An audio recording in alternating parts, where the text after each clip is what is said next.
শরীরে প্রবেশ করলে অনেক রকম সমস্যার সম্মুখীন হতে পারি আমরা। এবার কৃমি সংক্রমণ কেমন করে হয় বা কারণগুলো সম্বন্ধে আমাদের জানতে হবে।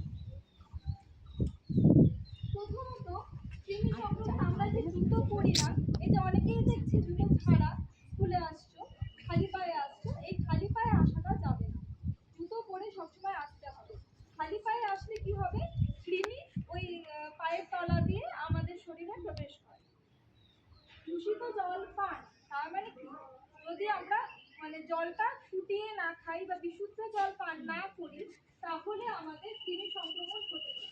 হাতের নখ বড় রাখা, তাহলে কি, হাতের নখ অনেকেরই দেখলাম হাতের নখে অনেক নোংরা জমে আছে বা অনেক বড় বড় নখ, আমি এই এখনই দেখলাম মোটামুটি যে নখ বড় আছে, এই নখ কিন্তু বড় রাখা চলবে না। হাতের নখ বড় থাকলে ওই নখের মাধ্যমে আমাদের শরীরে কৃমি প্রবেশ করতে পারে, কৃমি লার্ভা প্রবেশ করতে পারে।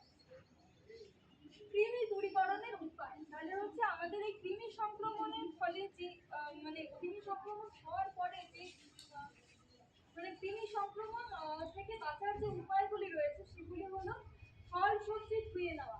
তার মানে কি, আমরা যখন টিফিনে কোনো ফল খাচ্ছি বা বাড়ি থেকে ফল নিয়ে আসলাম, তখন হচ্ছে আমাদের ফলগুলো ভালো করে ধুয়ে নিয়ে তারপরে খেতে হবে। অনেক সময় দেখা যায় যে ফলগুলো আমরা এমনি এমনি উঠিয়ে খেয়ে নিচ্ছি, আম পড়ছে কোথাও গাছ থেকে, তখন আমরা কি করছি, যদি আম পেলাম আম পুড়িয়ে খেয়ে নিলাম, ওটা করলে চলবে না।